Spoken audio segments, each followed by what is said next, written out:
microphone on. I love it when they put the microphone on and I have to help. All right. That's good. You did it all by yourself. Oh, good going. How are you? Doing? I'm doing great. You look beautiful. I haven't seen you forever. I know. I went through puberty since we last talked. Yeah. Thank you. Yes, I did. At the age of 38, it set in. It was very late, but much needed. But thanks for being here. Yeah, I love it. I'm so happy to be here. Well, I want to ask you about something. You did what I think has got to be one of the toughest gigs in the world. You hosted the technical Oscars. Yeah, the SAG-TAC Awards. This awards. That was literally the hardest thing I've ever had to do. Because that's an audience of bitter, angry nerds. I was thinking about they're all like, for best, first of all, they know that they're not allowed to come to the big show, right? So that they're like, I mean, did you notice that? No, it was so great. It was everybody was so happy that they were there, and right. It really was. They were out of the basement, yeah. It was kind of amazing. I learned a lot. I don't remember what time I was learning a lot. They were probably all telling you, I'll tell you what a lens filter adjuster does, Kate. You should have heard what I had to say. Oh, really? Yeah, like the Delphi 400 has helped the heliolite balloons that allow, it was one of those things. Like, and then the guy would win the award, and he'd come running up there, and he'd be like, yay! And they'd be like, oh, girl, look out! And then I'm like, I know, It was a special night for them. It was a special night for them. They're all going to be furious at me now. Look, my camera's going to go out of focus now. There's a nerd. Any of the special lighting. There's a nerd in the back that's like, screw him! Pulls a switch. All the lights go out. Well, you haven't been here in a while. A lot has happened since you were here. Since you were last year, you married Chris Robinson. I did. The Black Crowes, which is one of my favorite bands, yes, by the way. Me too. Yeah. Well, I'm curious. Were you a fan before you started dating? I was actually a huge fan before we started dating, but I didn't tell him. I didn't let him know. You wanted to be cool about it. Absolutely. I don't know. I think he started catching on when I started going to shows and knowing all the lyrics to the obscure songs. Right. I was kind of looking over going, how do you, Right. I was a big fan, Right. Huge fan. So that's kind of weird, because if he had known that you were that big a fan, it might have affected things a little bit. If he knew you were too big a fan, sometimes that scares people. Yeah, it could have scared him. It Right. could have scared. When we were shooting Almost Famous, it was Amorica and Three Snakes that were in my car at all times. Right, so really, right. the records I listened to when I was making that movie, so falling in love with the guy who was writing those songs, Right. Well, in a way it makes sense, because that music affected you, so Absolutely. This is the person who's writing this stuff. Yeah. And, I also heard that you guys share clothes. Is that true? And I don't imagine him wearing that as well as you. Look, you can see my chest. That's all right, dude. No, well, he used to weigh about 85 pounds. Yeah, skinny guy. Skinny guy. And so I wear his old clothes. Like, all of a sudden, out of, his, a trunk will come these pants, these little jeans with, like, pot leaves all over them. How long ago is that? Yeah. From like 92, okay, yeah. I'll just slip them on. And right. And is it still in fashion, some of the clothes you're putting on? It's still... I think pot leaves are very in fashion.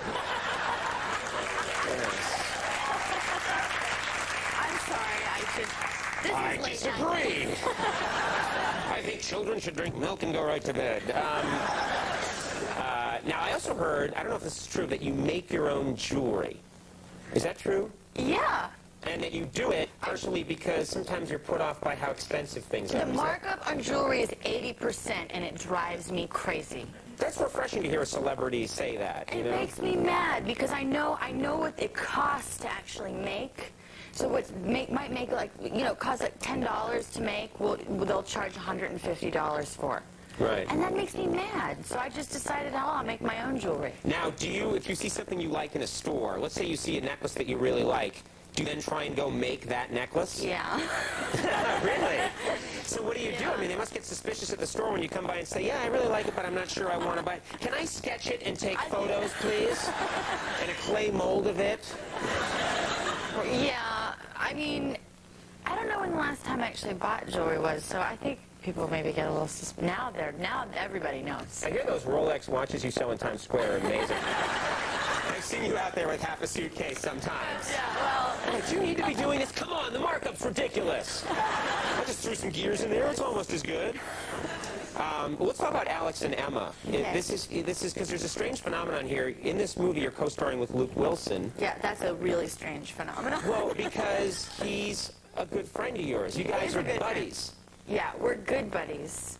So it was like brother-sister buddies. Right, but you have to be romantic in these situations. A lot of laughing going on as we were kissing. Really? It was really uncomfortable. But we made it happen, you know. It happened. I bet it did. Yes, it did. It's, so, because I would think you have to get through that barrier. This is my friend, and we like, I've like given this guy a wedgie, and now we have to. Yeah, the first time. That's what friends do, and. Oh, every night. Yeah, at the type of work they do. Gotcha. Why do I keep doing that? They'll be mad at me. They won't be mad at you. Trust me. But you got through that barrier. Yeah. Well, the first time we had to kiss, it was actually. He came in for the kiss, it was like all in slow motion for me. I was looking at him like, oh my God, I'm actually kissing Luke. And then once his lips hit, I was gone. I just started to laugh, and do you know what that does to a guy? Because I know what that does to a guy. You just described college and like 8 years after that.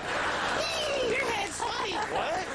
Yeah, but it's Luke. He knows. Yeah, I okay. mean, he's fine. He can handle it, right? He's secure. When you're insecure, it's terrible, let me tell you. All right, I'm going to get out of my own head for a second. We have a clip here from the movie. What do we need to do to understand this clip? I think it's just sort of setting up our relationship, and that I'm kind of a little bit of a pain in the ass. I'm sort of the practical woman who's constantly questioning his writing. Right. And you're his assistant. And you're I'm his stenographer. Right, helping him write this book. Yeah. All right, let's take a look at this clip from Alex and Emma.